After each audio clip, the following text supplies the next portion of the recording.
Hey Canucks fans, this morning we saw the first glimpse of the Canucks Reverse Retro jersey, and admittedly, I'm starting to like it.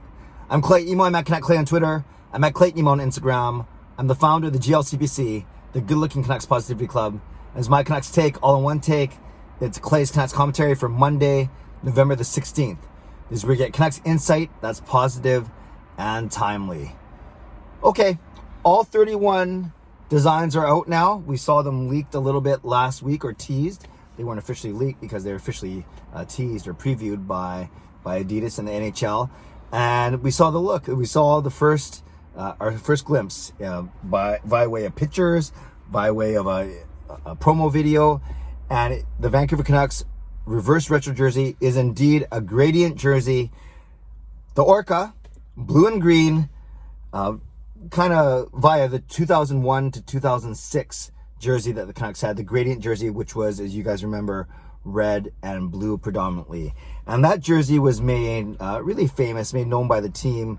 At that time, the players would be the West Coast Express, because it basically coincided with the time that Marcus Naslund, Brendan Morrison, and Todd Bertuzzi became one of the most proficient and successful lines in the entire National Hockey League. And I looked up the stats. It was pretty good, actually, especially in I think it was the 2002-2003 season. I think Naslund had over 100 points, and Bertuzzi had over 90 points, and Morrison had over 70 points. So that's almost 250 points, over 250 points between the three players, which is outstanding. So that's the era that we're looking at, and that's kind of what the Canucks said in their press release. It was nice to see Derek Jory working, writing for the team again. I'm not sure if he's back full time or whatever it may be, or contract freelance, but whatever. He did a really good write up on Canucks.com about the jersey, and basically he said, yes, this is the same gradient jersey that the Canucks wore between 2001 and 2006.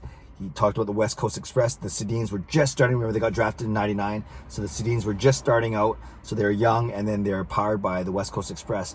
And he actually made a comparison to, that was a young, exciting Vancouver Canucks team, much like we are right now, a young, exciting Vancouver Canucks team with Pettersson and Hughes, Besser, Horvat, and Demko were, I think, among the players that Derek Jory named. So, that's where it comes from, the 2001 2006 era. And they also mentioned in the article that there have been 7 main logos that the Canucks have had, with 21 variations, including last year's 50th jerseys, 50th season jerseys, which I'll get to in a second. Okay, so let's talk about what the actual jerseys look like. Again, not a huge surprise, given that we started to see pictures of it last week. And I know a lot of people when they first saw it, they're disappointed in that they don't. Some people aren't fans of the gradient. I don't mind it, actually. I'm not a big, you guys know, I'm not a big graphic design guy, and it's kind of appropriate or fitting that I'm talking about this today when I just did my jersey collection video a couple days ago. But I just know what I like, what is pleasing to my eye. And that's the thing with jerseys like this, is it's always subjective. It's not objective. It's not stats. It's not things where you can compare A to B and you can objectively say one's better. With jerseys, logos, and anything that has to do with creativity, often my parody songs, oftentimes it is very subjective in nature, and it's your own preference, it's your own taste, it's what you like, it's your own history, it's your own biases, whatever it may be. So having said all that, a lot of people were hoping for the flying skate jersey. And here's what I would say to that. I love it. As you know, as if you saw my jersey video, or if you've just been following me, you know my favorite jersey that I own of the 9 right now is the Quinn Hughes 50th season jersey, because it's my only black skate jersey, flying skate jersey, and I have it in the home black, which was away back 20 years ago when they wore it. Anyways, then I thought maybe the Canucks didn't go with that for their reverse retro, because they already did.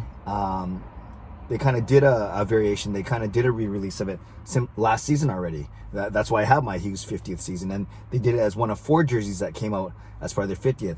But then I said that argument doesn't make a lot of sense, because of the 4 jerseys last year, 1 was the flying skate, 1 was the stick and rink, and then 2 were the orca, for sure. And then remember, last year the big thing was they took off the word Vancouver, the name of our city, and just the orca. So I can't say, oh, they didn't do the flying skate because they already did one last year. They did 2 new orca ones last year as a part of the release for the 50th season.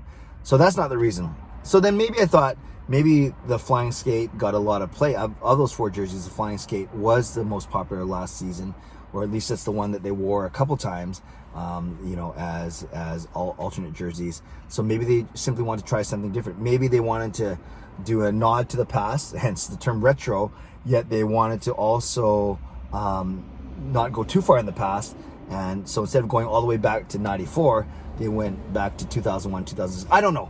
I don't know the actual reasoning, but I will say that as I look at the jersey more, it's growing on me. And it's not like I hated it when it first came out. I had to do a quick double take because you're simply not used to seeing the Orca logo on a blue and green jersey.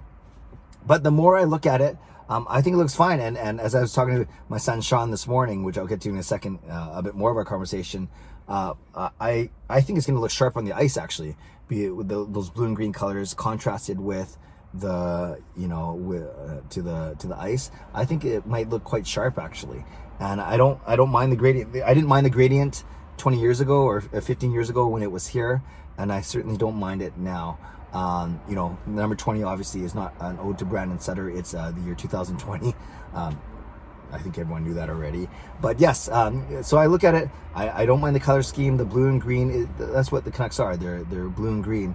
And they're more blue and green now than they are black, red, and yellow. And of course, you had a chance to go back to the Flying Skate because of this whole initiative of retro. And some people are saying, that they really dropped the ball here. They missed an opportunity.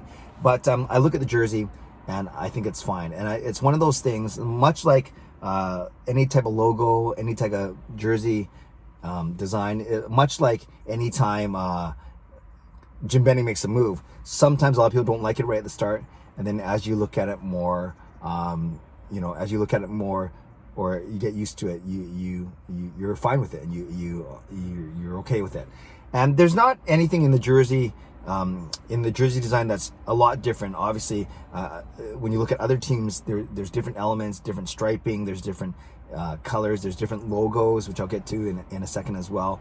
But for the Vancouver Canucks, they kind of played it safe, and I don't mind, actually. And I think it's going to look really sharp when the Canucks actually do wear them on the ice. Now, very quickly, I mentioned that I talked to Sean this morning. We went through all 31 jerseys, and we agree on a lot. We disagree on a few, and that's the whole point of having subjectivity.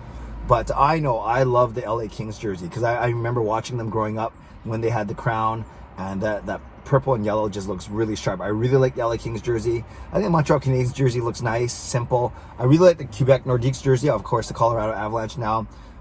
Really like that jersey, and it's a nice ode to the Quebec team. So those are, I guess that's why people would love the Flying Skate for the Canucks, is you look at stuff like the Kings and the Nordiques where you're going way back, and it does look really good. Red Wings looks a little plain to me. Whalers was pretty good, actually, so there's another blast from the past, the heart for Whalers. Sean and I really disagreed on the Anaheim Ducks jersey, and I've seen the movies. I'm not attached to them. I don't think Sean would say he's attached to the movies, but he really liked the Anaheim Ducks logo. I don't like it. I think it's too I guess that's the whole point. It's supposed to be cartoony, but I don't know. If I was a player, I wouldn't want to wear that on the ice, but tell me if I'm wrong there. I just think it looks kind of amateurish compared to the rest, because there are some really sharp looking jerseys. So all to say, I'm okay. I'm okay with the gradient jersey. I don't love it, but I certainly don't hate it or don't dislike it. I'll give it a B. That's what I'll do. I'll give it a very good grade. So Canucks fans, let me know what you think of the gradient jersey that was released this morning. Were you hoping for the Flying Skate? Are you fine with the look, the blue and the green, the gradient? Does it, for those of you that are old enough, does it bring you back to the days of the West Coast Express between 2001 and 2006? And most importantly, will you be happy to see our players, the Petterssons, Hughes, Bessers, Demkos, Horvats, JT Millers, wearing this jersey on the ice? Leave a comment below. I love to read, react, and reply, and I'd love to know your thoughts on the Canucks Reverse Retro jersey, the blue and green gradient. Subscribe if you like to. Like this video if you like to. Stay safe, stay healthy, enjoy the day, and take care of yourselves and of each other. God bless, and go Canucks go.